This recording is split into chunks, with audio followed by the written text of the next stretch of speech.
What's going on, everybody? Now, if you follow me on Instagram, you know that I actually did 2 pistol builds. Now, yesterday's video was the Daniel Defense pistol build, and it was actually my favorite build that I've done to date. And it was also the newest one. But I did one just a few days before that, and that's what this video is about. Just give you a quick hint. Right there is what it looks like. A lot of similarities between the two, still some differences though. So we're going to go over how I got this one set up, what I used on it, and the minute differences. And there are a few things I still plan on doing to this that I've not got done yet. I actually spent the money that I was going to spend on this one for some upgraded stuff on the Daniel Defense pistol. So this one had to wait, but it's still fully functional. It's just some of the stuff I want to upgrade at a later date. So let me get the camera turned down and we'll show you how I set this one up. Okay, so right off the bat, you can see this is a pistol. I did use the SB Tactical. I believe this is the M4 brace on this one. And a CAC buffer tube is how I have this set up. But there is a lot of similarities between this pistol and the one that I just showed you yesterday with the Daniel Defense. This actually has a Daniel Defense rail on it also. This is an older Daniel Defense rail. I actually built this upper several years ago, to tell you the truth about it. And the upper I used for this one is also a good upper. It is an LMT upper, Lewis Machine and Tool. They make awesome AR stuff. And that's what I use for the upper on this. I also use the Spikes Tactical lower that has the spider on it. There's really no difference in the lowers. Just one of them had a Spartan, one of them had a spider. I've had several of these with the spider. The spider one usually has like little bullet icons for the safety selector. Like I said, no difference. It's just whatever preference. They make several lowers that have different little icons right here, different little mascots, I guess you could call it, on the lower. And this one just happened to have the spider, which I do like the spider. That is, I think, their official logo. I do like that, but I just never had the Spartan, so I used the Spartan in the other build. Now, let's get into some of the similarities. I do have a thorn tail mount on this. I have a light up here. It is a Surefire E1B backup body with a Malkoff head. Malkoff makes great products. I highly recommend Malkoff products. I've been using Malkoff products forever, and they make upgrades to old Surefires and stuff like that for heads and drop-ins and stuff. And they also just make, carry lights. I carry a Malkoff every single day, actually. But love this head. I think this head's something like 325 or 350 lumens. Whereas the E1B actually had 2 different modes. This is a single mode light, and that's what you want on a firearm. I also use the Troy Industry flip-up sights. They are branded BCM, but it is Troy sights. You can see there they lock up. Both of them lock up. They don't just fall back down.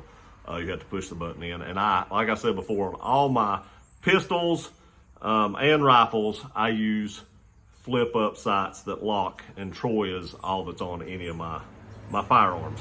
I did use the Radian charging handle, just like on the other build.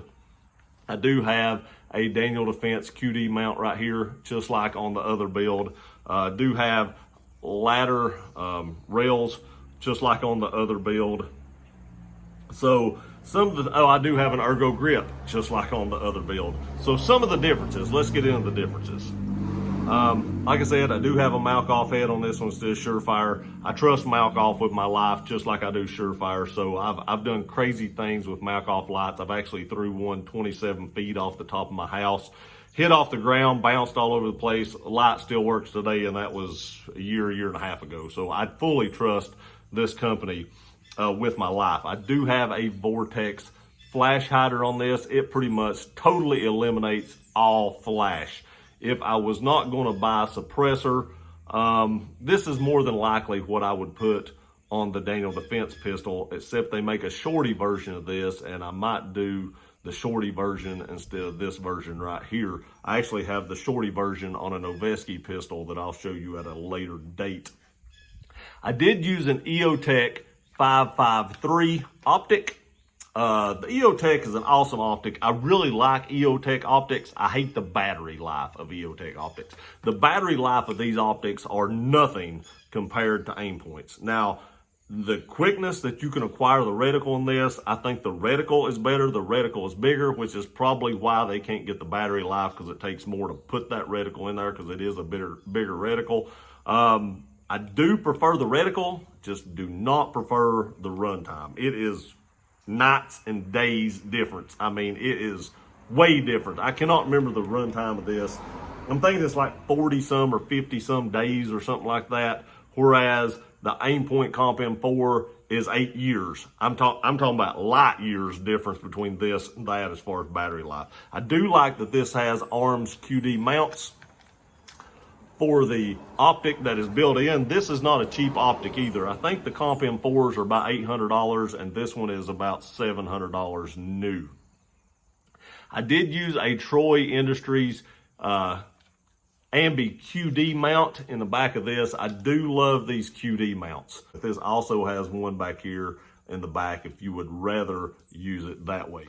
This is one of the only pistols that I have that actually does not have a Geisley trigger in it. This and my Colt. And the reason my Colt doesn't is because it uses larger pins, and Geisley makes pins for those, but I've never caught those on sale. I bought all my Geisleys on sale because those triggers are really expensive, and I've never seen a Colt one on sale yet. So my Colt one still runs the mil-spec Colt trigger in it. It does have a Strike Industry mag release. You can see the Strike Industry logo right there. It also has a Strike Industries bolt catch. I really do like Strike Industry products. Haven't run the Geisley enough to know if I like it better or not, but I've been running Strike Industry stuff on my lowers for a long time. This one does only have a single-sided safety. I haven't got my other safety, my Ambi safety, ordered for this, the Battle Arms development. I haven't got it ordered yet. And it is running a BCM bolt carrier group. I took the LMT bolt carrier group out and put a BCM one in because I really like the BCM bolt carrier groups. Other than that, things are about the same. I'm running the Magpul AFG, I think it is, up front, because like I said, you can't put vert grips on these, so I am running this one. I do like this AFG, but I don't know if I like it better than the Mech Force that was on the other one. I can't decide. This one is pretty comfortable, but the other one's pretty minimalist, so I don't know. I am running a aluminum Magpul trigger guard that is extended down here. I'm not too picky about this. The only reason I put a Geisley on the other one is because I had a lot of other Geisley stuff on it. Since I was tricking out that pistol, I just tricked the whole thing out. But the Magpul ones work just as well. I actually like this brace right here. It's heavy though. I will tell you that it is heavy. That's the only downside to this one. It is really thick rubber and pretty heavy overall. One last thing is I did actually use Geisley takedown pins in this one. They're not marked like the other ones had knurling and stuff. These are just the standard Geisley takedown pins, but I did use the Geisley takedown pins in this. But other than that, that is about the full build right there of this pistol. I really like this pistol. This will probably wind up being my home defense gun. I don't know why I wouldn't use the Daniel Defense. This one's probably a little bit cheaper is the only reason that I wouldn't use the Daniel Defense. So I wouldn't be out as much money if somebody broke in, I had to defend my family. But this will probably wind up being the new home defense pistol. And I can acquire targets a little quicker with the EOTech than you can an Aimpoint, I believe, just because of the different reticle size. But other than that, they are set up very, very similar. I do have a Spikes Tactical Enhanced trigger to go in this. I just need to get some of the K&S pins. I just ain't got those ordered yet, but as soon as I get those in, I will actually upgrade this to a Spikes Tactical Enhanced trigger. and I need to put my ambi safety on, and this pistol will pretty much be done after that. So let me know what y'all think. Do you like this pistol, or do you like the Daniel Defense MK18 pistol better? I really like the MK18 one a little better. The brace, I don't know. It's kind of a toss-up to me on the brace. It's a personal preference there. I like both of them about the same. But like I said, I think I like the Daniel Defense one just a little bit better, and it's probably because it's Daniel Defense. Who we kidding? I appreciate y'all watching this video. Please like, share, and subscribe. We'll see you next time.